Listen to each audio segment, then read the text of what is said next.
kelompok 68. Materi keempat kali ini akan menjelaskan tentang penjualan hasil budidaya lele dan produk olahannya, yang dibagi menjadi dua penjelasan. Pertama, penjualan offline yang dijelaskan oleh Pak Adi Pahendarto, dan penjualan online yang akan saya jelaskan sendiri.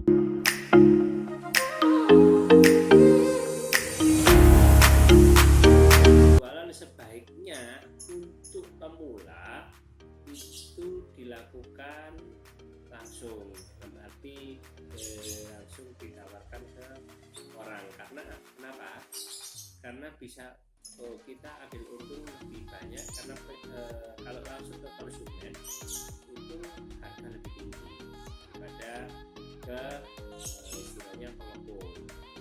Jadi kalau saya pribadi itu biasanya ada yang kami jual, kalau ada orang datang kami layani, ada pasti lebih tinggi daripada harga pengepul, karena pembeli hanya satu dua aja. Pengepul kita bisa ya bilangannya sudah quintal.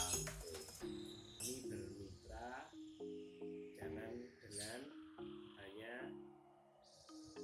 pengepul satu orang, paling tidak dua gitu. Kalau bisa kita lebih baik langsung ke penjual, itu aja.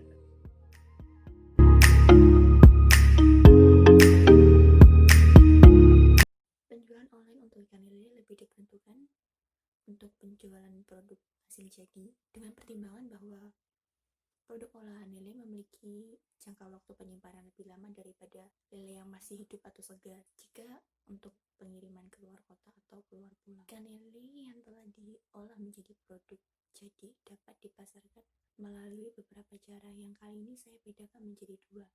Pertama, melalui marketplace. Kedua, melalui media sosial.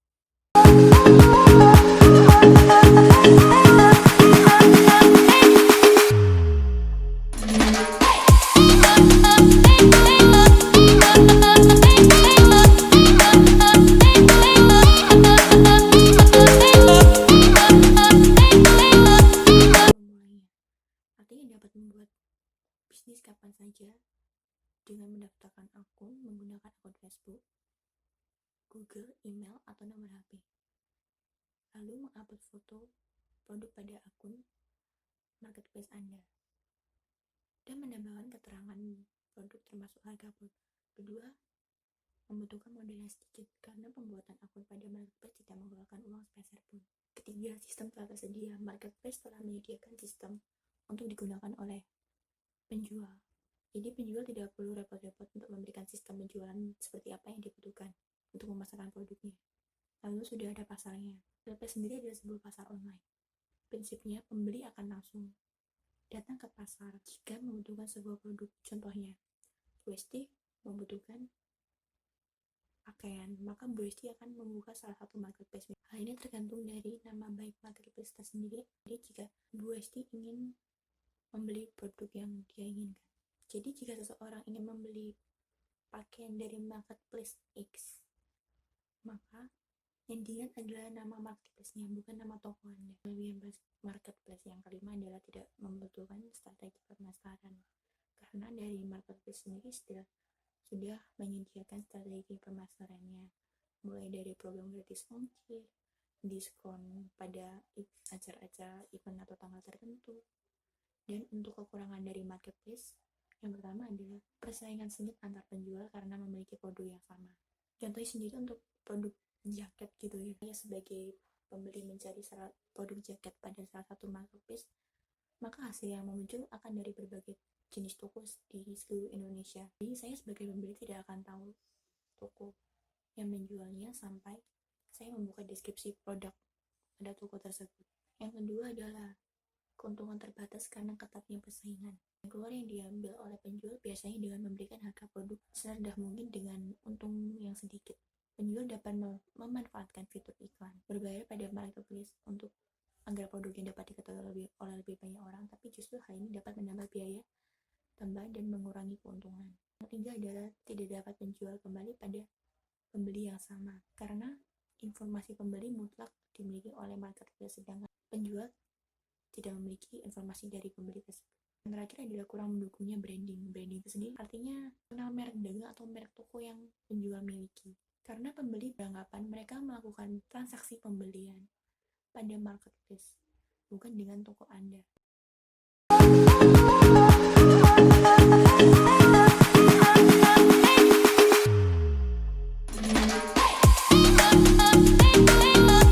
Media sosial sebagai media untuk berjualan hanya membutuhkan akun yang menggunakan nomor HP atau email.